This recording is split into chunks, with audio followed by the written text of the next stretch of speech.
Suivez tous les lundis, mercredis et vendredis votre émission Toc Toc. Toc Toc passe au crible les grands sujets de l'heure et développe des thématiques sur le plan social, politique, économique, sportif et culturel. En studio pour en débattre, des journalistes et des experts. Rediffusion la nuit avant 22h30.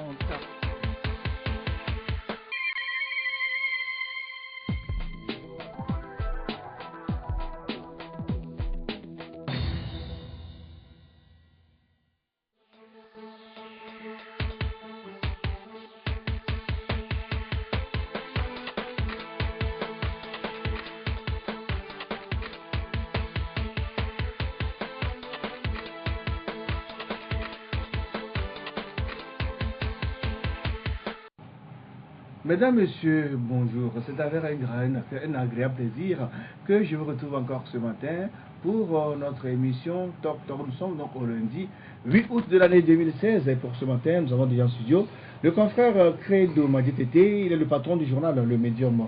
Bonjour Credo. Bonjour Junior. Ouais, si tout marche bien, nous serons rejoints tout à l'heure par Marc Abouflan. Il est en retard, il n'est pas encore là. Mais nous allons démarrer par la une des journaux. Mais je signale que dans la deuxième partie, nous aurons invité un député là pour nom, Ou Akpo Chanyao. Il est vice-président de la commission des finances, député ANC.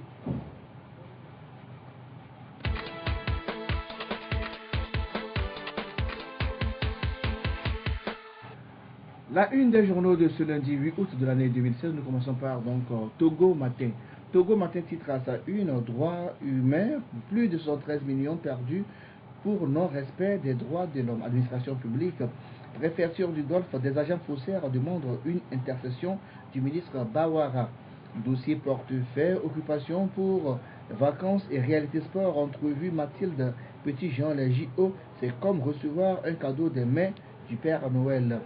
Édito, ce sont l'idéologisation du sujet des réformes. Dans les cas de l'Allemagne ce lundi, liberté, le quotidien privé dont il titre réforme proposition de loi du groupe ANC a dit, les députés unir sabotent les discussions et renvoient leurs collègues de l'ANC au H-Crune. L'ANC appelle le peuple togolais à prendre ses responsabilités. Enrichissement de la minorité, Nissa Femme, un cas très suspect de richesse insolente. Grand reportage, Lomé la belle, Lomé la misère. Violation des droits des travailleurs. Les employeurs de la NSPT en grève de 72 heures à partir de demain. Également dans les cas ce lundi, nous avons le correcteur de Honoré Dantukiti dans à sa une. Ambiance surchauffée et truffée d'incongruités à l'Assemblée sur fond de rejet des réformes. Les députés unis engagés dans la remise en cause des maigres acquis de la lutte. Ciao, le CNS a introduit du désordre dans le pays, il faut aller à la 5e République. Isabelle Améganvi, je me croyais sous un hangar de revendeuse de tchouk. Tout sur les 3 heures de débat de caniveau au Parlement. Interview du secrétaire général adjoint de la CDPA, Pascal Adoko. L'attitude des députés unir est une provocation de trop. Le bradage du patrimoine du Togo continue pour un emprunt de 150 milliards de francs CFA. Le pouvoir met en gage les sièges de Togo Télécom, OTR, NATO et UTB. Après avoir été dépossédé du portefeuille de l'économie et des finances, Adji Otet Ayassor en route pour la prison. Interrogation donc, réponse se trouve dans le journal Le Correcteur. Et puis enfin, dans les cas ce lundi, flambeau des démocrates de Loïc Lawson. Causerie débat pour marquer les 8 ans du parti au but, les dossiers brûlants au scanner. Parma Pépès et Wassem Gates. Isabelle Megavi à la barre. Réforme constitutionnelle, réplique du groupe UNIR suite à la proposition de l'ordre de l'opposition parlementaire. La NCE a dit renvoyer au H-Crune. Eh bien, c'est tout pour donc, la une des journaux de ce lundi. Le jingle pour démarrer la première partie.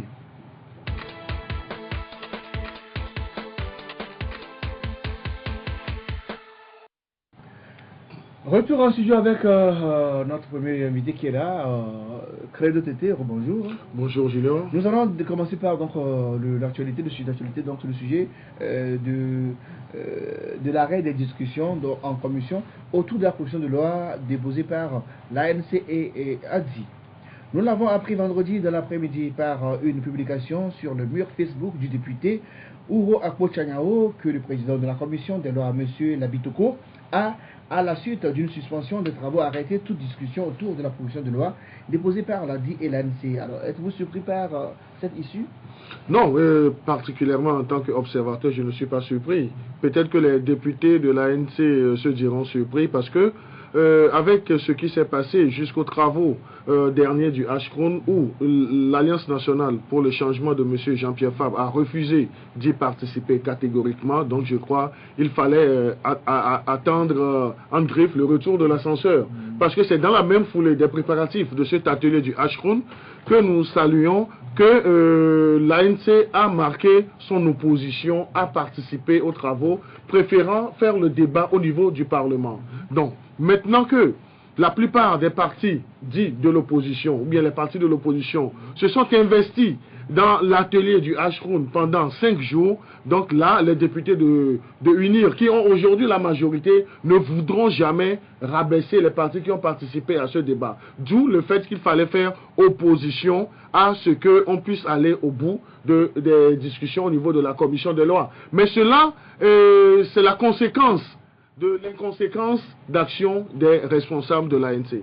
Mais il faut dire qu'Adi aussi avait pris part au Ashkroun, mais non, cette proposition de loi a été introduite par l'ANC. Adi, pourquoi ne pas voir le cas Adi et donner la chance à cette proposition? Non, je ne pense pas qu'on peut parler uniquement de l'ADI. Adi, ce que le parti de du professeur Aimé Goguet avait à dire, il l'a dit au cours de l'atelier du Ashkroun, mais du simple fait que l'ANC ait refusé de participer à cet atelier, donc là, les députés de UNIR les attendaient au carrefour. Et voilà. Mais vous trouvez normal qu'on puisse répondre à l'ANC parce que les députés de UNIR sont élus pour le peuple togolais. Ils siègent au nom de tout le peuple. Alors pourquoi ne pas regarder le peuple et faire la volonté du peuple que de vouloir narguer entre griffes à l'ANC en bloquant donc c'est cette proposition de loi? Non, Junior, nous sommes en politique et en politique tous les coups sont permis. Je ne voudrais pas parler de coups bas. Lorsque l'ANC se met dans une posture qui ne pense pas aux intérêts du peuple, mais aux intérêts de leur leadership qu'ils veulent, disons, insuffler, là, étant en politique, donc il ne faut pas être surpris. En fait, revenons, c'est ce que je disais tantôt, ce qui s'est passé à l'Assemblée nationale le vendredi de la semaine passée, ce n'est pas une surprise pour moi parce que je sais bien, et connaissant les députés, la manière d'action du parti UNIR et puis de ces députés, cela ne devrait pas être une surprise pour les députés de l'ANC. Parce que je dis, pourquoi est-ce qu'on a créé un cadre? Et c'est toujours l'ANC qui refuse les cadres de discussion, de concertation. Je me demande, est-ce que... Non, attends. Là, je me dis, est-ce qu'au niveau de l'ANC, ils ont les notions de tolérance? Parce que il faut le dire, le langage politique de l'ANC ne rassure pas aussi bien le camp de ceux qui sont dans l'opposition, mais qui ne sont pas dans l'ANC comme parti politique, autant il ne rassure pas le parti au pouvoir à travers les députés de UNIR. Donc voilà ce qui s'est passé. Moi, j'aurais souhaité humblement que dans une stratégie politique et autres là, de combat politique, que l'ANC prenne part aux travaux du Ashkroun et que l'ANC maintienne sa position. Maintenant, c'est dans la foulée de l'organisation de l'atelier du Ashkroun que... Non, le test a été déposé avant que l'atelier n'arrive. Non, le 28 juin, je pense que le test a été déposé. Oui, mais l'atelier a été tenu quand? Dans la première semaine du mois de juillet. Dans la première semaine du mois de juillet. Donc c'est dire qu'au Ashkroun, on ne s'est pas levé le 30 juin, ou bien le 31, non, le 30 juin, le 30 juin pour convoquer un atelier sur le 1er juillet. Donc c'est dire qu'il y a déjà des préparatifs. Et au niveau de l'ANC, ils savaient que cet atelier allait advenir. Donc là, ils ont voulu jouer encore au dilatoire pour marquer en griffe un certain leadership politique au niveau de l'opposition. Voilà qu'ils sont en train de payer ce qu'ils ont fait. Je ne les culpabilise pas trop, mais moi particulièrement, j'aurais souhaité qu'ils prennent part à cet atelier du Ashkroun, qu'ils maintiennent leur position, quitte maintenant à voir ce qui se passe au niveau du Parlement. Parce que il nous en souvient qu'en novembre 2014, lorsque pour la première fois, 3 groupes politiques ont introduit cette idée, ou bien cette démarche de réforme, on a vu ce qui a été le blocage, le manque de consensus sur les points. Donc, est-ce que vous pensez que même si ce débat quittait la commission des lois la dernière fois en plénière, est-ce que les députés UNIR n'allaient pas bloquer cela? Alors, je rappelle à ce que notre second invité est là, enfin, Marc Beauflan du site d'information Elite d'Afrique. Bonjour Marc. Bonjour Junior et bonjour aux téléspectateurs et aux auditeurs. Tu leur donnes des excuses pour le retard quand même. Alors, on parlait merci donc... à eux surtout pour de nous excuser pour le petit retard. Alors, donc, on parlait donc de la proposition de loi introduite par l'ANC qui a été donc... la discussion en commission qui a été bloquée vendredi dernier. Et d'autres dire aujourd'hui que l'ANC paie sa non-participation au dernier atelier du H-Coin. Non, moi je ne prends pas l'aspect, je ne prends pas cette question sous l'aspect sous lequel le prend mon confrère Credo. Mais comme lui, je reconnais tout simplement que ce qui s'est passé la dernière fois à l'Assemblée était prévisible dans la mesure où, vous savez, UNIR aujourd'hui est le parti majoritaire, UNIR aujourd'hui est le parti qui a la majorité absolue et donc qui décide de ce qu'il veut faire de manière politique ici. Ça voudrait dire que ANC même, et a dit en déposant cette loi, l'avait déposée sans grande conviction parce que s'ils avaient l'opportunité en 2014, quand le pouvoir UNIR était un peu sous pression de la préparation des élections, de tout faire pour avoir ces réformes-là, mais ils ne l'ont pas eu. Donc depuis lors, UNIR s'est rendu compte en réalité de sa toute-puissance. UNIR aujourd'hui est tout-puissant, peut faire ce qu'il veut, décidera de faire les réformes quand il voudra bien. Ça voudrait dire que ce n'est pas étonnant que ce soit bloqué. Même si ce n'est pas bloqué en commission aujourd'hui, on aurait perdu du temps, on aurait travaillé, on serait même peut-être allé, je ne sais pas. Et en plénière, UNIR aurait bloqué. Parce que de toute façon, UNIR aujourd'hui, dans la configuration, après les recommandations et tout de l'atelier du H-Crown, on se rend compte que UNIR et beaucoup d'autres partis qui ont participé à cet atelier sont dans la configuration d'aller à une 5e République. Et même si ça ne plaît pas à l'ANC avec ses 16 ou 18 députés, qu'est-ce qu'elle pourra faire à UNIR tout puissant qui a la majorité absolue? Maintenant, donc qui doit porter la responsabilité de ce troisième échec? Est-ce que c'est un échec? C'est un échec puisque la loi est bloquée et donc les travaux sont arrêtés. Bon, c'est tombé à l'eau. On faut qu'on cherche. Enfin, le peuple doit savoir celui qui est responsable. Non, est-ce qu'on doit parler de cette manière? Non, moi je pense aujourd'hui que, vous savez, le sondage d'Afrobaromètre a été clair sur cette question. 80% des Togolais, 85 veulent les réformes. Ça voudrait dire que UNIR, qui est le camp majoritaire aujourd'hui aussi, a conscience qu'il faut faire les réformes. 66% des membres d'UNIR veulent les réformes selon ce même sondage. Mais j'ai juste l'impression que UNIR veut faire les réformes aussi, mais veut faire les réformes à sa façon, parce qu'aujourd'hui, quoi qu'on dise, c'est ce même peuple à 85% qui veut les réformes, qui a choisi de mettre UNIR à l'Assemblée majoritairement. Donc, de toute façon, UNIR va faire les réformes s'il veut bien. Maintenant, s'il faut que du côté de l'opposition, on réfléchisse à une stratégie pour maintenir la pression de manière permanente sur UNIR pour qu'on puisse aller. Parce qu'aujourd'hui, avant, l'opposition avait des moyens de pression. On avait la rue, on avait l'approche des élections présidentielles qui faisait qu'il y avait une certaine pression du côté de UNIR pour aller vers ces réformes-là. Mais depuis que donc, dans cette différente conciliabule-là à l'Assemblée, ANC et UNIR se sont attendus pour donc faire capoter ces conciliabules et donc pour ne pas avoir ces réformes avant les élections présidentielles, il n'y a aujourd'hui rien qui met la pression sur UNIR. Rien du tout. La seule chose que l'opposition pourrait faire pour avoir ces réformes-là, c'est de réfléchir à un moyen de trouver un moyen de pression pour UNIR. Mais les partenaires aussi mettent les pressions, que ce soit l'Union européenne et autres pays, ils demandent que nous fasse des réformes. Non, mais je dirais, les partenaires ne viendront pas faire la politique à la place de nos politiciens chevronnés. Le Togo a pris des engagements. Non, le Togo a pris des initiatives politiques pour améliorer. Si on était dans un domaine commercial, j'allais dire pour améliorer le climat des affaires.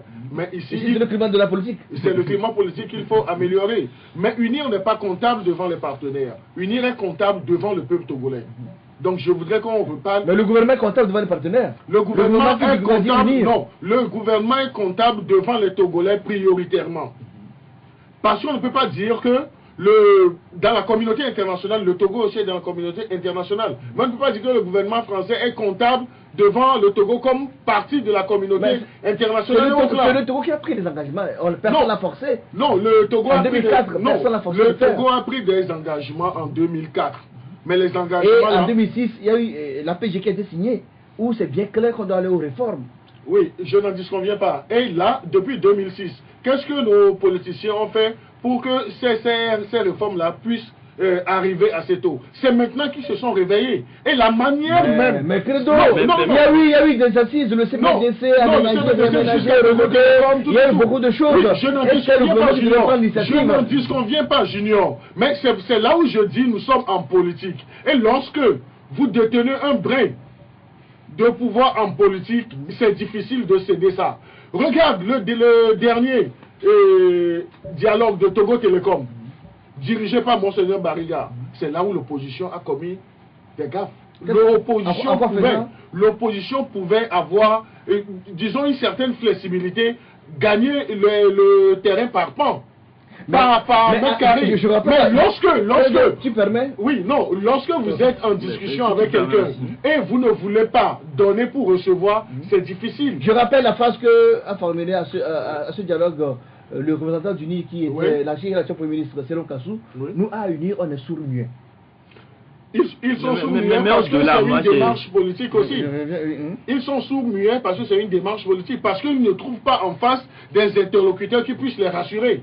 Marc, rapidement. Vous savez, l'opposition a commis beaucoup d'erreurs depuis la fameuse marche du 12 juin 2012. De 2012 justement, où on avait appelé à un dialogue, où les gens avaient réclamé le départ de Faure Gnassingbé ou rien. Et les échecs, enfin, où les retards se sont enchaînés au fur et à mesure des différents dialogues. Mais ça ne voudrait pas dire que si du côté de l'opposition il y a eu des erreurs, UNIR aujourd'hui on doit le dédouaner. UNIR est tout aussi comptable devant le peuple de l'échec de ces réformes-là que l'opposition. Mais UNIR aujourd'hui est en position de force pour faire les réformes. C'est pourquoi moi je voudrais peut-être qu'on parle de ce que deviennent, puisque UNIR aujourd'hui nous dit que c'est sur la base des conclusions, des recommandations du HCRON. Ces recommandations-là ont été remises au chef de l'État depuis 2 semaines. Moi je pense qu'il urge d'aller rapidement à la mise sur pied de cette commission, de cette fameuse commission des réformes, et pour qu'on nous sorte rapidement le texte constitutionnel, et si on doit passer à une nouvelle république, qu'on nous appelle à un référendum. Parce que tout ce que l'opposition peut faire aujourd'hui pour rattraper ces erreurs du passé, c'est de chercher une stratégie pour pouvoir mettre la pression sur UNIR pour que ce que je suis en train de dire là puisse se faire rapidement. C'est-à-dire qu'on puisse rapidement mettre sur pied la commission des réformes, qu'on puisse rapidement aller vers l'élaboration d'un nouveau texte constitutionnel et qu'on puisse aller vers son adoption d'abord par consensus au sein même de la classe politique et puis son adoption par le peuple par référendum. Parce que UNIR manifestement est dans cette logique et l'opposition aujourd'hui n'a pas les moyens d'empêcher UNIR d'aller dans le sens qu'il veut. Vous permettez qu'on écoute le débat et qu'on introduise rapidement l'invité qui est là, puisqu'on va parler du même sujet avec lui et qu'on avance ensemble. Oui, avant que vous avez un mot à dire rapidement. Oui, nous avons un mot, parce que je voudrais qu'on reconsidère les recommandations du HCRON. Si nous observons, nous analysons bien les recommandations du HCRON, il y a les articles 59 et 60 nouveaux de la Constitution, lorsque on va aller à cette 5e République, qui ont déjà résolu le problème de la limitation du mandat et du mode de scrutin. Donc là, c'est là où moi ça me fait mal que l'ANC n'ait pas pu participer à cet atelier-là. Parce que l'ANC a son mot à dire. L'ANC n'est pas un petit parti politique. Mais aujourd'hui, avec ce qui s'est passé... raison. L'ANC a la même raison que parti la CDP. La CDP dit par exemple qu'il est fatigué de transporter un panier pour aller à la rivière puiser de l'eau. Non, lorsque nous voulons parler de l'ANC, parlons de l'ANC. Mais l'ANC est dans le même regroupement que le CAP 2015. Et ils partagent les mêmes objectifs, les mêmes idéaux. Dans ce cas, nous allons parler plutôt de CAP 2015. Parler de CAP 2015 pour dire que ça c'est une coalition ou bien un regroupement qui est vraiment inconséquent parce qu'ils ne savent pas lire les pas politiques de leur adversaire. Parce que UNIR, c'est un parti qui est ancré. Donc UNIR use de subterfuge. UNIR est tellement vigilant, mais ils n'anticipent pas. Ils veulent seulement faire du populisme. C'est là où ça ne va pas marcher. Lorsque vous dites que les responsables de la CDP ont dit qu'ils ne vont pas transporter un panier pour voir le truc là. Mais aujourd'hui, si on met... Est-ce qu'ils ont le choix? Donc, ils n'ont pas le choix parce que la CDPA se cache derrière l'aura de l'ANC. Disons-nous la vérité. Vous le dites ça. C'est moi, je le dis. Il faut avoir le courage de Il faut avoir le reconnaître courage de aujourd'hui. dire à nos leaders de l'opposition que ça, ils ont bien fait, ça, ils n'ont pas bien fait. Et le pouvoir, il a fait tout bien. Non, nous n'avons pas dit ça. Marc ne l'a pas dit, je ne l'ai pas dit. Oui, mais dans cette même émission, nous avons dit, ou bien j'ai dit, que UNIR use de subterfuge. Ça, j'ai parlé français. UNIR use de subterfuge parce que UNIR joue à une course contre la montre. Parce que UNIR sait que, comme l'a dit mon confrère Bakabofan, qu'il est en position de force, que c'est lui qui a toutes les manettes en main. C'est pourquoi il y a ce genre de comportement. Mais c'est parce que l'opposition a gâché des occasions en or. Mais cela ne voudrait pas dire que s'il y a des occasions de gâcher, qu'on ne peut plus relancer le débat sur les réformes. Parce que tu l'as dit, le sondage de l'Afro-Baromètre dit que 66% des partisans d'UNIR. Donc c'est dire qu'au niveau de UNIR aussi, on veut les réformes. Mais quelle est la manière? Comment est-ce qu'on doit conduire ce processus de réforme? C'est ça qui bloque dans la tête de nos politiciens. Moi, je n'ai même plus envie sur cette question-là qu'on parle de ce que l'opposition a à faire. Moi, j'attends de voir ce que UNIR nous propose. Parce que depuis qu'on parle de réforme, à part la proposition donc, du gouvernement qui a été rejetée, le projet de loi du gouvernement qui a été rejeté parce que UNIR estimait que l'opposition ne voulait pas faire des concessions. Nous n'avons pas depuis la position du parti UNIR sur les réformes. Parce que UNIR, quand vous appelez... UNIR dit qu'il veut les réformes. Remettre le compteur à zéro. UNIR veut les réformes, mais qu'UNIR fasse une proposition concrète. C'est là que je dis qu'il serait bien que cette commission des réformes-là, qu'on appelle, vienne rapidement pour qu'on sorte une proposition qui soit une émanation d'UNIR. Et sur cette base de cette proposition-là, on verra ce que l'opposition aura à proposer, ce que l'opposition aura à faire. Mais de toute façon, l'opposition aujourd'hui doit se rendre compte qu'elle doit accepter ce que UNIR propose. En tout cas, si c'est bon pour nous, tout ça, à la mesure où l'opposition n'a pas la possibilité. L'opposition n'a pas la possibilité aujourd'hui de dire non, dans la mesure où même si UNIR veut remettre le compteur à zéro, si l'opposition refuse, si l'opposition ne veut pas, de toute façon, UNIR, si elle veut, remettra le compteur à zéro. Le statu quo l'arrange. De toute façon, le statu quo arrange. Donc, je dis aujourd'hui qu'il y a deux choses à faire. L'opposition doit réfléchir à des stratégies. Donc, pour remettre la pression sur UNIR, pour que rapidement ce débat puisse revenir sur la scène. Mais de son côté, il faut quand même que UNIR aussi fasse vite pour aller à ces réformes-là. Parce que c'est sa majorité, c'est la population qui a élu UNIR qui dit vouloir les réformes. Merci, nous allons marquer la pause. On va marquer une pause plus rapide qu'habituelle, habituellement parce que là, le même sujet, ça qu'on va se donner avec notre invité, donc on préfère le recevoir vite pour aller en profondeur. Mais on marque la pause publicitaire derrière notre invité, M. Ourakbo Tchanyao, il est député à l'Assemblée nationale.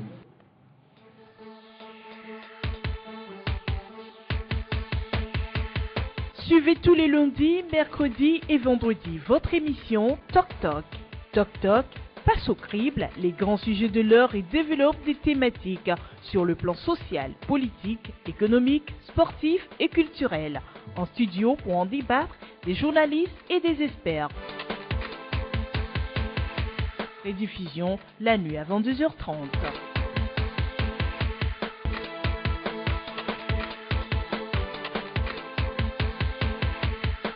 C'est bon. Attends, je vais mettre le bouton là.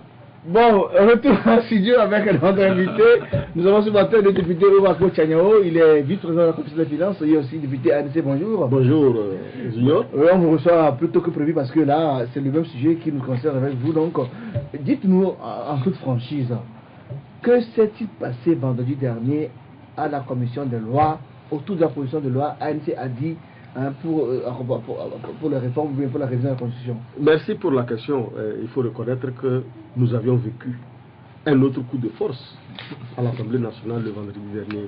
La procédure qui devrait permettre l'évolution de l'adoption d'une loi, qu'elle soit une proposition venant des députés ou d'un projet de loi venant du gouvernement, n'a pas été fait jusqu'à la fin et nous avions été surpris au bon milieu des débats. Puisque la procédure voudrait que lorsqu'une loi est introduite à l'Assemblée nationale, la conférence des présidents se réunit, affecte la loi à la commission des lois, la commission des lois statue, soit en commission, élargie à tous les députés qui veulent, débattent et adoptent son rapport pour venir le présenter en plénière. Donc nous étions en train de faire les débats sur, en tout cas, l'exposé des motifs, lorsque les discussions ont chopé. Sur quoi? Sur 2 points. Oui. Le premier point, c'est que les députés de l'UNIR voudraient nous opposer le consensus au préalable de la proposition de loi. Ce qui est totalement ubiesque, qui n'a rien à voir ni avec le règlement intérieur de l'Assemblée nationale, ni avec la Constitution. Parce que les députés sont libres. Tous les députés sont libres de faire des propositions de loi. Et si c'est pour une proposition de modification de la Constitution, les conditions, c'est qu'il faut un 5e. Nous avions 20 députés, non 18 députés, et nous avions rempli cette condition-là. Il n'y avait pas question de nous opposer un préalable. Ensuite, on nous dit, oui, bon, la proposition de loi a respecté le règlement intérieur de l'Assemblée nationale et la Constitution, mais maintenant, il fallait que on soit dans le cadre de Ashkroun avant de faire des propositions. Nous avions dit non, parce que le Ashkroun, d'abord, sa composition et sa création n'a rien à voir avec la réforme constitutionnelle. On a voulu nous opposer la recommandation numéro 8 de la CVJR. Et nous avions été ahuris lorsque le président du groupe parlementaire UNIR, M. Christophe Chao, lui-même a lu la recommandation numéro 8. Vers la fin, il se cherchait pour trouver dans la recommandation les réformes constitutionnelles qu'il n'y en avait pas. Parce que, si vous voulez, je vais vous lire la recommandation. J'ai la recommandation numéro 8 de la CVJR. Recommandation numéro 8. La question des réformes institutionnelles constitue un problème complexe qui mériterait d'être posé dans le cadre d'une réflexion sérieuse, devant nous amener à nous interroger sur l'adaptation à nos réalités sociologiques du modèle occidental en vigueur dans notre pays depuis l'indépendance. Fondé sur l'individualisme et une conscience citoyenne rationnelle, ce modèle éprouve du mal à régir notre société nationale pluriethnique où les réflexions grégaires ou communautaristes continuent d'être prédominantes. La CVJR recommande par conséquent l'organisation d'une large réflexion sur la question en associant personnalités politiques, juristes, sociologues, historiens, organisations de la société civile en vue de déterminer les institutions en mesure de nous assurer une gouvernance adaptée à nos réalités. Donc, ce qui a été annoncé dans la recommandation numéro 8, c'est comment réfléchir pour adapter le fonctionnement de nos institutions. Les institutions, il s'agit de la HAC, de l'Assemblée nationale, la Cour constitutionnelle. Toutes ces institutions-là, leur fonctionnement ne sont pas adaptés à nos réalités. Dans le 8 concerne les réformes institutionnelles. Et non constitutionnelles. Et c'est ce que Monseigneur Bariga, que je salue de passage si vous permettez, a eu l'honnêteté d'apporter comme lumière au niveau de Ashkroun en rappelant que nous, la CVJR, nous, le Ashkroun, n'ont pas été crédités d'organiser la réforme constitutionnelle. Ça, tout le monde l'a reconnu et nous avions applaudi. Et c'est ce que nous disons, qu'on ne peut pas nous obliger, n'est-ce pas, à retourner dans les ténèbres alors qu'il y a la lumière quelque part. Nous, c'est quoi les ténèbres, c'est quoi la lumière? Les ténèbres, c'est qu'on nous impose la recommandation numéro 8, qui n'a rien à voir. Et la CVJR, vous aviez reconnu, est une émanation de l'APG. Oui. Mais le titre 3 de l'APG est clair. La réforme constitutionnelle dont il s'agit, 1, c'est la durée et la limitation du mandat. 2, la nomination du Premier ministre. 3, le mode de scruter. Et ainsi de suite. Et Mais le gouvernement veut mettre tout ceci dans un seul lot et à travers le H. Mais ce n'est pas possible. Même en le faisant. L'important c'est les résultats. S'il vous plaît, de quel résultat vous parlez? Vous voulez les réformes, vous voulez de tout, vous voulez l'utilisation de mandat. Si au bout d'être du H, là c'est l'essentiel. Oui, c'est ce qui s'est passé. Vous me posez la question par rapport à ce qui s'est passé vendredi. Oui. Dans le débat, le président de l'Assemblée nationale a demandé à ce que eux, puisque nous, contrairement à eux, nous sommes représentés à l'Assemblée nationale, y compris notre base, et qu'ils voulaient aller maintenant consulter leur base avant de venir donner leur position. Et c'est là où ils l'ont dit vendredi. Le président de l'Assemblée l'a dit. Et c'est en ce moment qu'il a demandé une suspension pour consulter, c'est-à-dire pour consultation interne. C'est là où Jean-Pierre Fabre, le chef de file de l'opposition, le président de l'ANC, lui a demandé, mais en 2005, quand on signait l'APG, vous n'avez pas en 2006. En 2006, excusez-moi, quand on signait l'APG, vous n'avez pas consulté votre base? Et que c'est aujourd'hui, quand il s'agit de mettre en œuvre l'APG qui a été signé, qu'il faut aller consulter votre base. C'est qui la base? Bon, peut-être le staff, le parti. Oui, mais un président. Oui, mais tout à l'heure, vous avez dit que les députés ont été élus, représentants de la nation tout entière, et délégués de la souveraineté populaire. Parce que l'article 5 reconnaît que la souveraineté appartient au peuple. Mais c'est ce peuple-là qui nous a délégué sa souveraineté pour aller agir en son nom. Donc on ne peut pas nous opposer aujourd'hui le H-Kroun qui n'a rien à voir avec la souveraineté populaire. Donc nous disons que, comme il l'a dit, que UNIR use de subterfuge, n'est-ce pas, du dilatoire pour gagner du temps, comme il l'a dit que UNIR joue au chrono. Parce qu'une majorité, UNIR a le pouvoir aujourd'hui. Permettez sur votre plateau, à la même place ici, je vous ai dit que la majorité de UNIR à l'Assemblée nationale est une majorité antidémocratique. Et j'assume en le disant, parce que c'est une majorité antidémocratique. Nous savons comment les élections ont été organisées en 2013, sur la base de quel découpage électoral. Mais c'est sur la base de oui, même découpage que vous-même êtes à l'Assemblée. C'est pour ça que je vous dis que c'est une majorité antidémocratique. Junior, si vous savez ce que c'est, vous permettez qu'on prenne au mot l'honorable. Et donc par conséquent. Oui, lorsqu'il nous dit aujourd'hui que la majorité de UNIR est antidémocratique, eux qui sont des démocrates, donc il veut fonctionner avec l'antidémocratie. Non, vous n'aviez rien compris, s'il vous plaît. Je dis, vous m'opposez la toute-puissance de UNIR par rapport à sa majorité à l'Assemblée nationale. Mais ça veut dire que vous m'opposez, la majorité et vous êtes allé très loin en nous disant que l'opposition n'a aucune marge de manœuvre et que ne peut rien, qu'il faut accepter tous les dictats de UNIR. C'est ce que vous avez dit. C'est pour ça que je vous rappelle que la majorité sur laquelle UNIR se base pour nous imposer tout est une majorité antidémocratique.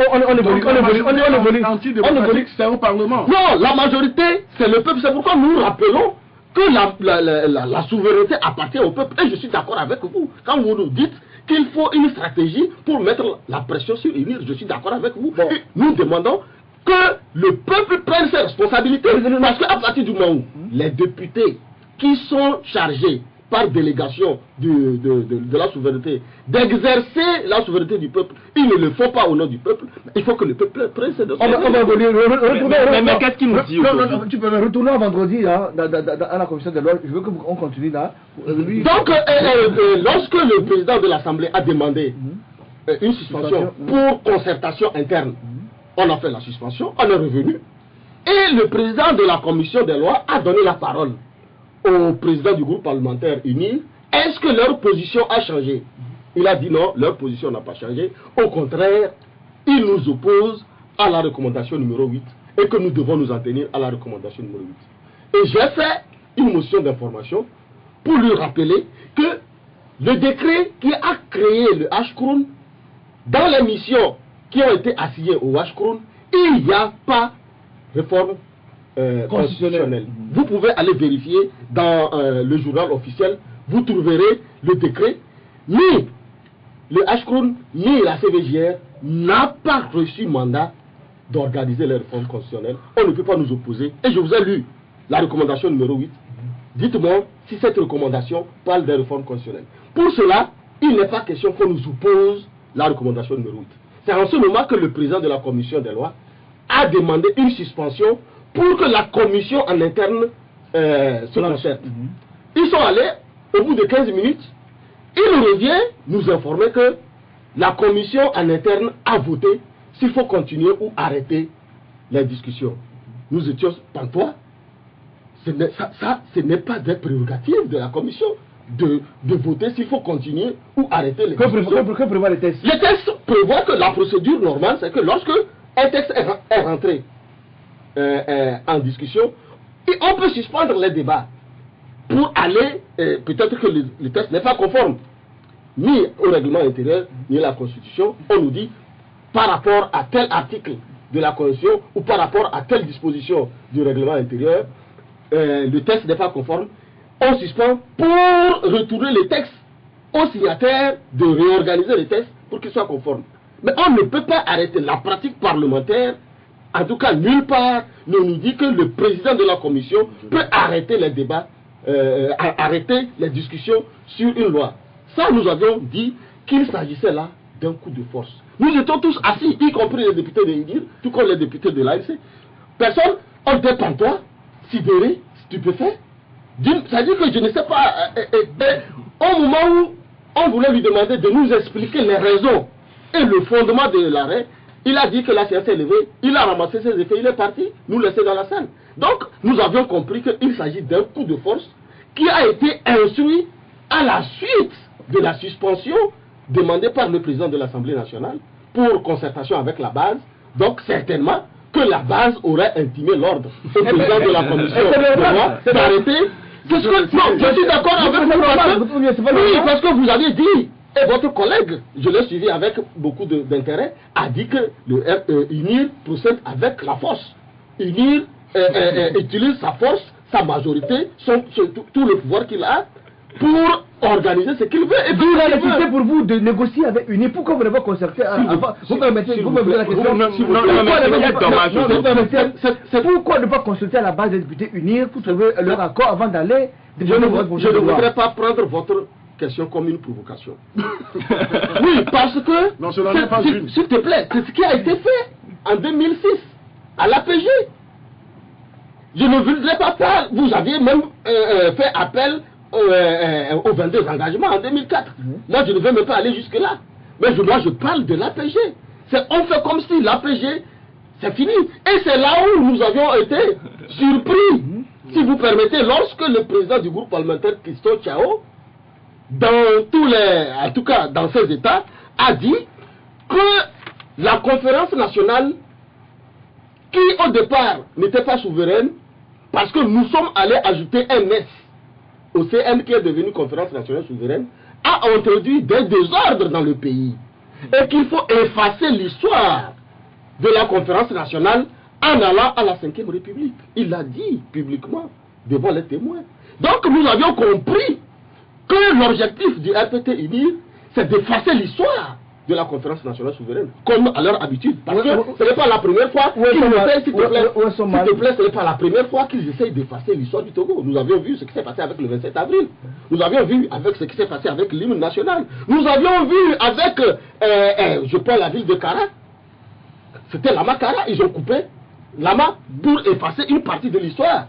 Et quand vous prenez la loi sur la décentralisation qu'ils ont introduite, c'est dans cette logique pour effacer l'histoire du Togo que désormais, au lieu des communes urbaines, on nous parle des communes. Par exemple, je prends le cas de Tchaoudjo, il n'y aura plus de la commune de Sokoré, mais on parle de Tchaoudjo 1, Tchaoudjo 2, Tchaoudjo 3, Golfe 1, Golfe 2, Golfe 3.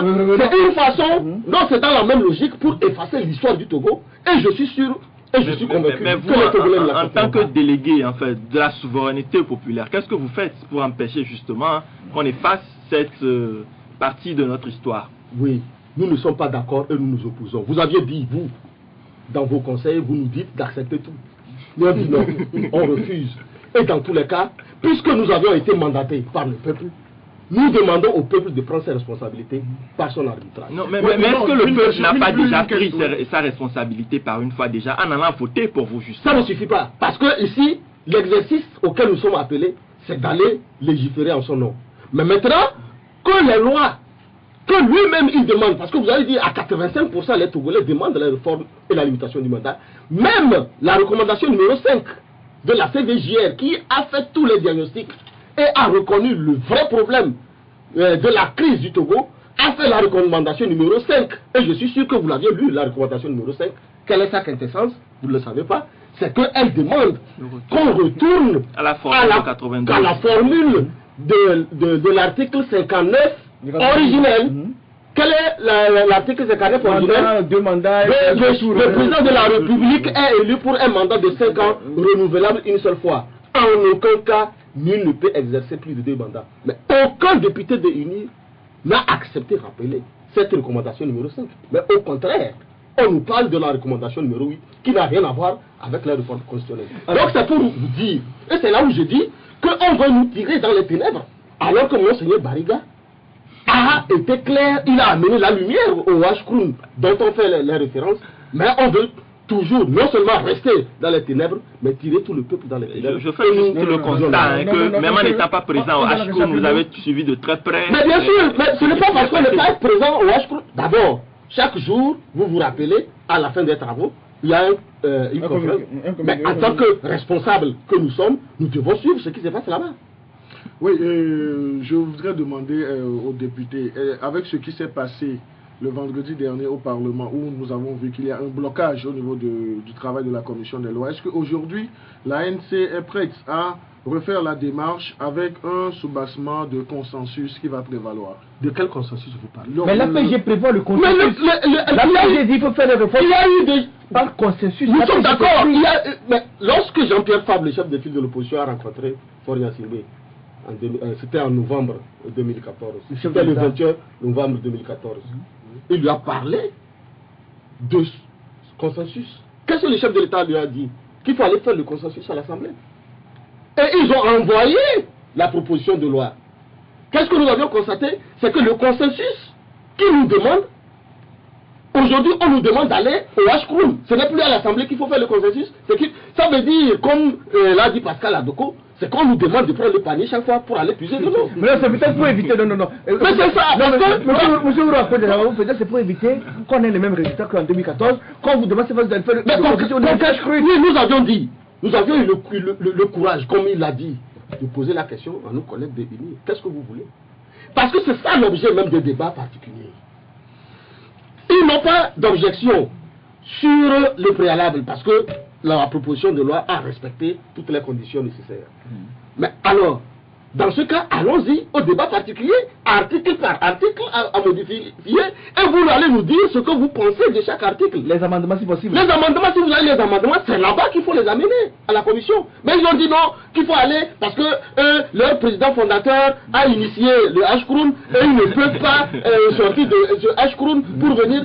Mais alors vous avez demandé, est-ce que le Washkroun prime sur l'Assemblée nationale? Il faut qu'on nous dise la vérité.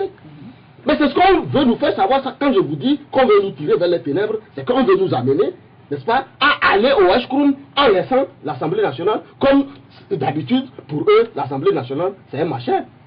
Si on respecte l'Assemblée nationale, ce qui s'est passé le vendredi ne devrait pas se passer. Un président de la commission ne peut pas se permettre de venir suspendre ou arrêter. Le mot arrêter, parce que peut-être lui-même il n'a pas compris le sens du mot arrêter. Je suis désolé. Il ne peut pas venir à l'Assemblée nationale, qui est l'expression même du peuple, nous dire que lui il a arrêté les débats parce qu'il a reçu des consignes quelque part. Non, parce que le vote en commission permet d'arrêter. Mais le vote en commission, parce que nous connaissons la composition de la commission. La commission est composée de 10 personnes, 7 membres de UNIR, 2 de l'ANC et 1 du CAR, Maître Apévon, et Maître Isabelle Améganvi et Maître Debrousse, qui sont de l'opposition. Malgré leur opposition, il a dit que les autres sont d'accord avec lui, il est venu arrêter les travaux. Non, moi je voudrais demander aux députés, à la lecture, ou bien à la lumière de ce qui s'est passé depuis le vendredi jusqu'au jour d'aujourd'hui, est-ce qu'il y a possibilité que les lignes bougent du côté de l'ANC s'il advenait que les travaux reprennent? Si on veut comprendre que, en fait, ce n'est pas un arrêt, c'est plutôt une suspension pour que les partis puissent réfléchir. Et avec ce bémol, nous sommes en politique, les députés, vous jouez le rôle politique. est-ce que vous pensez que aisément les députés de UNIR vont vous dresser le boulevard? Il faut que nous soyons sincères envers nous-mêmes. C'est quoi la politique? Ce que nous avions appris, la politique, c'est la gestion de la cité. La recherche du bonheur et de vivre ensemble. Et la politique est cadrée par des lois qui l'orientent à des faits qui permettent à tout le monde d'être à l'aise. Nous avons pris des engagements devant le peuple. On demande de les respecter. On nous dit aujourd'hui qu'il faut le consensus. Qui a brisé le consensus? C'est ce que la question que le président Jean-Pierre Fabre a posée au président de l'Assemblée nationale. Depuis l'accord cadre de Lomé, où le chef de l'État à l'époque, Yassine Yadema, avait pris un engagement qu'il ne devrait pas modifier la Constitution. Il a modifié en 2002. C'est là où il a brisé le consensus. On vous demande de rétablir ce que vous aviez brisé en 2002. Alors maintenant, et on est allé en 2005. Vous savez ce qui s'est passé en 2005 avec tous les morts, tout ça là. Il y a eu le sommet d'Abuja où des engagements ont été pris. Vaille que vaille, contre l'opposition, on a imposé Fort Yassingbe en 2005. Nous disons, bon, allons-y à l'APG pour permettre à tout le monde de faire un nouveau départ. Et Fort Yassingbe a dit, lui, c'est lui, bon, c'est moi, rappelez-vous cette formule. Mais quelle est la différence aujourd'hui? Nous avions compris que depuis 2005, on nous a fait tourner dans la farine. Juste après l'APG, il y avait le CPDC. De commun accord, on avait mis les conditions de suivi. À peine arrivé, il a créé un autre CPDC qu'il a appelé CPDC Rénové. C'est l'unilatéralisme qu'il a imposé depuis et on nous dit d'avaler l'unilatéralisme. De CPDC Rénové, tout ce que le CPDC Rénové a fait comme travail, on lui a remis, il a mis ça dans les tiroirs. Une question. S'il te plaît, je vais terminer. Alors, il y a eu les travaux de CPDC Rénové, il a mis ça dans les tiroirs. Il y a eu la CVJR, que normalement qui était une émanation de l'APG, qu'il a aussi usé de l'unilatéralisme. La CVJR a produit ses rapports avec des recommandations. Il a accepté, vous vous rappelez, devant Monseigneur Bariga, qu'il a donné, qu'il va mettre en œuvre les recommandations de l'APG. Depuis, au moins la recommandation numéro 5, qui vous demandait à ce qu'on retourne à l'article 59 originel. Il n'a pas fait. C'est une priorité, il commence par la 8. Mais c'est pas la priorité. Il commence par la 8, ça va devenir la 5 après. L'important qu'il le fait tout bien. S'il vous plaît, nous sommes en face.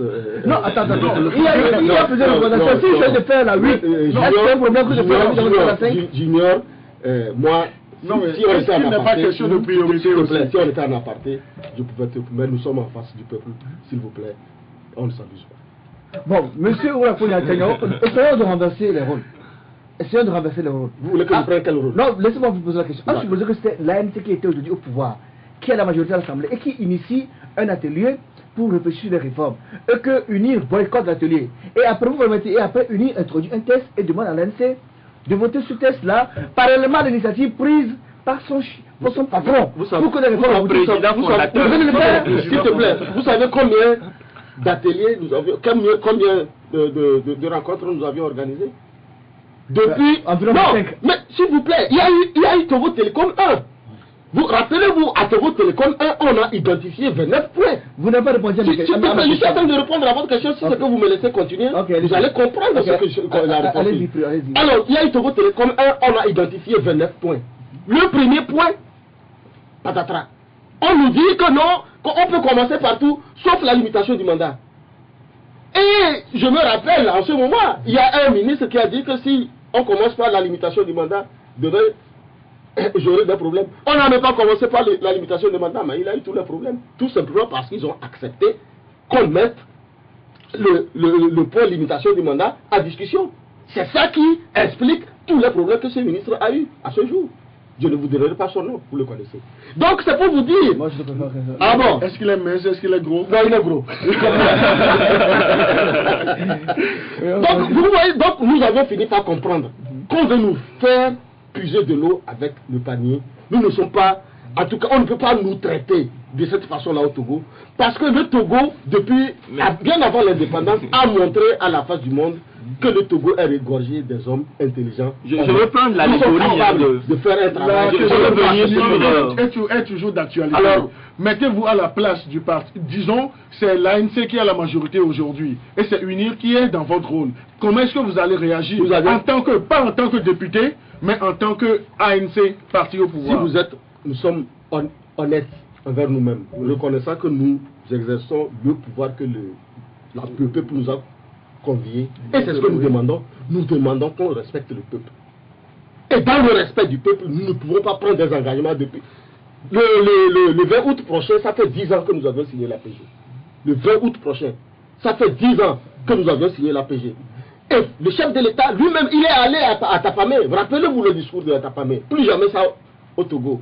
Mais est-ce qu'il a respecté tous les engagements qu'il a pris? Oui, plus jamais ça. On n'a plus tué depuis pour les élections. Ah bon? C'est ce que vous dites. En 2015, on a tué pour les élections. Ah bon? Non, dites-moi ce qu'on a tué en 2015. Si nous, on n'avait pas demandé à notre population de se calmer, tu sais ce qui s'était préparé? Ça, c'est vous. Mais non, mais je l'ai dit parce que vous êtes journaliste. S'il vous plaît, respectez votre position. Respectez votre position en tant que journaliste. Vous étiez. Si vous avez appelé votre population, qui aurait eu du glaçage. Si la RDC voulait que le sang coule dans ce pays, pour les l'ANC a refusé que le sang coule. Oui. Vous avez dit attention, vous avez refusé. Mais pourquoi vous allez à une élection? Vous aviez vu ce qui s'est passé. Vous ne sortez pas les preuves de votre échec et vous allez mon frère, je suis désolé. Non, je suis désolé, il n'y a pas de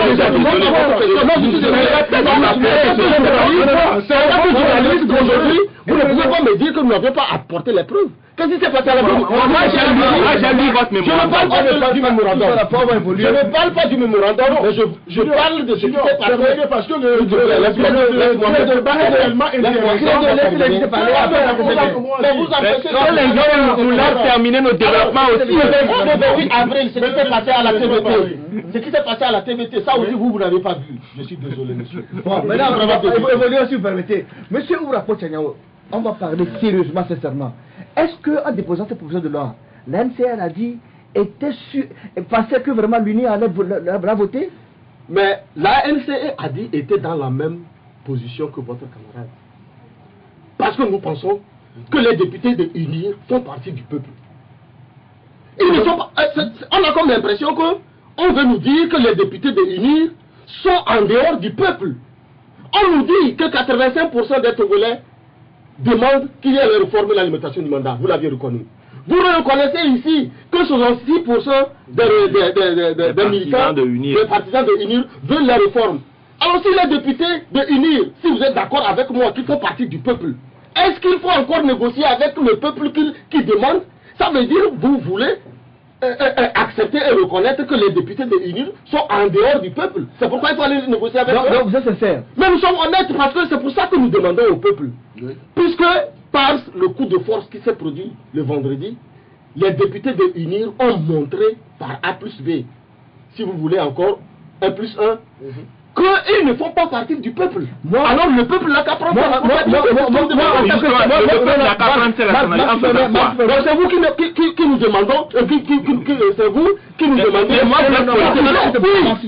Dans ton raisonnement, tu as dit qu'il faut que l'ANC a dit puisse organiser la pression sur UNIR. Vous l'aviez dit. Il faut organiser la pression. Nous allons le faire. Monsieur Ourapo Tchaniao, moi en tant que simple journaliste, quand vous avez déposé cette proposition de loi, je savais qu'elle n'évoluerait pas, elle serait même bloquée en commission de loi. Mais si vous l'avez vu en tant que policier, c'est grave. Non, s'il te plaît. Non, en tant que journaliste, dès que vous avez fait le dépôt, je savais que ça allait être bloqué en commission. Vous faites un raisonnement. Vous êtes un raisonnement de journaliste. Oui. Vous n'êtes pas un raisonnement de politique. Parce que nous sommes l'émanation du peuple. C'est ce que vous oubliez. Et donc le choix du peuple. Mais ça me surprend. Parce que normalement, toi-même, si tu es du peuple, tu devrais contribuer à faire la pression contre ton camarade. Mais je savais que le gouvernement allait donner la priorité aux H1. Mais je savais que vous n'aviez pas fait cette lecture-là. Mais s'il te plaît, vous ne pouvez pas me dire que vous êtes plus intelligent que l'ANC. Non, mais personne. Mais c'est ce que. Alors, là où vous nous rejoignez, c'est que vous demandez qu'il faut une pression sur UNIR. Et ça, nous sommes d'accord avec vous. Et c'est pour ça que nous demandons au peuple. Ça veut dire que ce débat, normalement, devrait s'arrêter ici. Il faut que le peuple prenne ses responsabilités. Et c'est ce que nous demandons. Et y compris vous. Je suis d'accord avec vous aussi. Que le peuple prenne ses responsabilités. Ça veut dire qu'à partir de maintenant, nous tous, nous devons prendre nos responsabilités. Mais moi, en tant que journaliste, je vais vous reposer la question parce que moi, je suis journaliste, je ne suis pas politique. Vous qui êtes politique, je vous demande, nous reconnaissons tous que le peuple doit prendre les responsabilités. Vous, en tant que politique, en tant que membre de l'ANC, le peuple doit prendre ses responsabilités en faisant quoi exactement aujourd'hui? C'est ce que vous me demandez. Quand vous m'avez demandé, vous avez demandé que il faut que Adié, l'ANC fasse une nouvelle stratégie. Qu'est-ce que tu nous proposes comme stratégie? Non, mais moi je me demande la stratégie, lorsqu'elle est exposée, ce n'est plus stratégie. Ça devient une procédure. Nous sommes dans la stratégie, ça veut dire que la stratégie est toujours gardée quelque part. Non, là, dans la pratique, on n'expose pas la stratégie. Je repose la question autrement à M. Ouroapo. Qu'est-ce que l'ANC entrevoit maintenant après le blocage au niveau de la commission des lois? La première des choses, je voudrais que, ensemble ici, nous condamnons l'attitude des députés RPT unis. Nous ne sommes pas politiques. C'est ce que vous condamner. S'il te plaît. C'est ce que nous sommes condamner. Nous faisons le rôle d'analyser. Ne pas de comment. S'il te plaît. Vous m'avez posé une question et vous attendez une réponse de moi. Donc laissez-moi répondre. Donc la première chose, c'est que je voudrais que ensemble ici, puisque nous faisons partie tous du peuple togolais, et que c'est vous qui nous avez mandaté, donc nous devons d'abord condamner l'attitude du RPT et reconnaître que c'est le RPT UNIR qui ne veut pas les réformes. Ensuite, que sur la base de ce qui s'est passé à l'Assemblée, nous avions compris que c'est après la suspension des travaux demandés par le président de l'Assemblée nationale que des instructions sont venues d'ailleurs pour faire pression sur le président de la commission de loi pour arrêter les travaux. Ça veut dire que quelque part, celui qui empêche que les réformes avancent, il est même en dehors de l'Assemblée nationale. Donc, c'est pour ça. Vous le connaissez? C'est vous, non, nous tous nous devons nous poser la question. Souvent, c'est votre rôle de politique de nous donner le visage de cette personne pour que nous puissions nous tourner vers la bonne personne. La personne n'a pas. Ce n'est qu'elle seule qui empêche les réformes. Il faudrait qu'on ait le courage de se retourner vers elle. La personne n'a pas écrit, ni n'a pas appelé. Mais nous avions compris à travers les subterfuges organisés par la personne depuis, en tout cas, 2005, que c'est la personne qui ne veut pas les réformes, au peuple de prendre ses responsabilités. Si vous aussi vous faites partie du peuple et que vous savez que les réformes telles que prescrites par l'APG, c'est une bonne chose pour que le pays avance, parce qu'autour de nous, tous les pays ont avancé sauf le Togo, parce que je revenais d'une mission dans un pays à côté. J'étais allé là-bas, ça fait 1 an, mais quand je suis retourné, l'hôtel dans lequel j'avais logé, je ne me suis plus retrouvé, j'ai compris que les autres avancent, mais nous on recule. Donc si vous êtes Togolais, patriotes et intègres, comme ce que nous faisons au niveau de l'ANC, nous tous nous devons nous organiser pour mettre pression sur les députés UNIR et leur base dont il nous a parlé, pour que les réformes puissent être réalisées aussi. Suivez, écoutez-moi, le président de la commission de loi faisait cette déclaration. Nous reprendrons les travaux en commission autour de la proposition de loi une fois qu'il y aura un consensus. Êtes-vous prêt à aller à un consensus avec UNIR? C'est quoi le consensus? Le consensus. Mais il n'a qu'à nous dire ce dont il parle. C'est-à-dire qu'il n'a rien. On nous parle de consensus. Nous leur avions dit, mais c'est vous qui avez rompu le consensus en 2002. Mais ça, nous sommes en 2016. Mais tu te plaît, attention, vous ne pouvez pas nous dire. J'étais ce matin avec un député de l'UNIR, M. Awadé, qui nous dit d'oublier ce qui s'est passé en 2005. Mais en 2005, il y a eu des morts chômeurs. On ne peut pas me dire d'oublier ça. Et tout le processus est parti de 2005. Donc on ne peut pas nous dire que ce qui s'est passé en 2005, il faut le mettre dans perte et profit. Alors que c'est sur la base du rapport de Doudou Diène qu'on a initié l'APG, qui a été soutenu par la communauté internationale. Nous avions pris des engagements. Ça fait 10 ans qu'on n'a pas respecté et on nous dit d'oublier. Mais s'il vous plaît. Bon. Donc l'histoire détermine le présent et c'est à partir de l'histoire qu'on propose la vie. Rapidement, Credo, parce que là... Oui, non, je voudrais demander aux députés s'il peut nous donner la définition de la tolérance et de la tempérance dans le concept de l'ANC. S'il te plaît, ça c'est une insulte. C'est une insulte, je prends ça comme une insulte. Ce n'est pas une insulte. S'il te plaît, laisse-moi. Je vais poser une question. Et je réponds. Oui. Il y a de cela plus d'1 an, il y avait en face du commissariat central, il y avait un panneau où on a mis des gens qui brûlaient le feu et avec la photo de Jean-Pierre Fabre.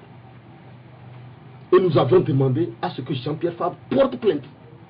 Parce qu'on a comme l'impression que les gens pensent qu'au Togo, la violence, c'est l'ANC. C'est pour ça que je prends votre question comme une insulte. Parce que dans ce pays, c'est de notre côté qu'il y a des morts. C'est de notre côté qu'il y a des victimes, des exilés. C'est de notre côté qu'on ne dort pas 2 fois dans la même chambre. Moi, j'ai eu la maladresse de rendre visite à quelqu'un. 3 jours après, on est venu ramasser tous les ordinateurs dans ma chambre. Aujourd'hui, je ne peux pas aller 2 fois sur le même chemin dans la journée.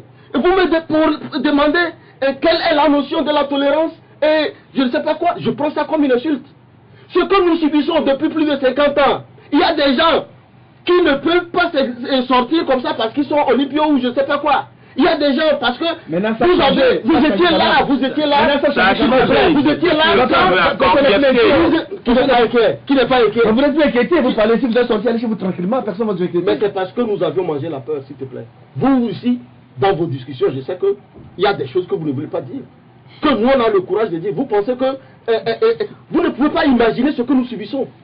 Donc, s'il te plaît, votre question, pour moi, est une insulte. Et je vous demande de la retirer. C'est très dommage. J'aurais bien voulu que vous dites un deux mots sur le Wassem Gate. Je permets la question de poser la question avant qu'on rentre dans l'antenne. Oui. Mais pourquoi votre parti, qu'on voit toujours présent à la tête, quand il y a des scandales, ils font des sorties, mais pourquoi depuis lors? Mais vous vous taisez sur le scandale. Je suis désolé, parce que ce qui s'est passé à Wassem est tellement grave que nous devons sortir des critiques pour aller poser des actes. Et nous avions des actes à poser. D'abord, premièrement, c'est que pour nous, en tant que députés d'abord, il faut interpeller le Premier ministre. Et pour est-ce que l'interpellation est déjà faite? Non. Ça, c'est la première. Pour interpeller le Premier ministre, il faut au moins 15 signatures de députés. Et l'a dit, l'a proposé, et nous sommes d'accord avec, a dit, nous allons le faire. Ensuite, nous allons demander une enquête parlementaire, parce que c'est assez grave que l'État soit associé, n'est-ce pas, actionnaire dans Wassem, qui puisse faire de la fraude fiscale. Parce qu'on parle de fraude fiscale. Mais malheureusement, c'est que les gens font de l'amalgame. Ici, il ne s'agit pas d'une simple réaction. Rappelez-vous que Jean-Pierre Fabre, chef de file de l'opposition, dans cette histoire, lorsque l'affaire de Sévère était sortie, a écrit au Premier ministre lui demandant de faire la situation sur toutes les sociétés dans lesquelles l'État est actionnaire. Mais jusqu'à ce jour, il n'a pas répondu. Nous allons lui relancer, lui demander de répondre et d'interpeller à l'Assemblée nationale et demander au procureur de la République d'instruire une information judiciaire parce que c'est assez grave. Nous voulons situer la responsabilité. Est-ce qu'il y a eu prise illégale d'intérêt qui est sanctionné par l'article 613 de notre code pénal? Donc c'est un travail, s'il vous plaît, à la fois juridique et économique. Il ne s'agit pas de se jeter comme ça pour faire des débats. Donc nous sommes en train de nous organiser très sérieusement pour prendre la situation, pour que cela ne puisse pas continuer, que la minorité ne puisse pas toujours faire main basse sur l'économie du pays et envoyer plus de, c'est pas, 66% des Togolais qui vivent en dessous du seuil de pauvreté. Rappelez-vous que le PIB par habitant est dans l'ordre de disons, 80, en dessous de 2 $.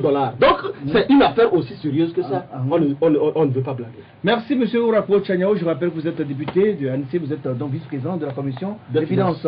Alors, on vous donne 30 secondes pour faire la conclusion. Non, je suis vraiment. Je vous remercie pour l'honneur que vous m'avez fait en me donnant la parole. Et j'ai été très heureux que vos collègues ont pu reconnaître que le RPT use de succès. C'est unir. Le RPT unir, c'est la même chose parce que le RPT, c'est comme le serpent qui a enlevé sa peau, ben il reste serpent. Parce que toutes les pratiques de unir que nous avions connues, rappelez-vous que mon oncle Djabo Boukari a dit que le RPT est le malheur du Togo. Et aujourd'hui, nous constatons que ce qu'il avait dit se répète toujours. Le RPT et unir aujourd'hui, pour nous, il n'y a pas de différence. Donc, nous sommes d'accord que nous tous ici, nous avions reconnu qu'il faut faire des pressions, qu'il faut s'organiser, il faut que le peuple s'organise pour faire pression sur le RPT, unir, pour que nous puissions aller vers les réformes. Je le reconnais et je suis sûr que le peuple va accéder à cet appel. Merci d'avoir accepté l'invitation, mesdames, messieurs. Nous sommes donc en pourparlers avec les députés UNIR. On espère avoir un d'heure dans les jours à venir pour venir nous donner leur version de la chose. Merci à Credo Tété du journal Prémédium. Merci donc à Marc Aboflan du site d'information eliteafrique.com. Mesdames, messieurs, merci pour Top Top de ce jour. Ça s'achève ainsi, rediffusion à 22h30. On se retrouve mercredi pour un nouveau numéro. D'ici là, portez-vous bien.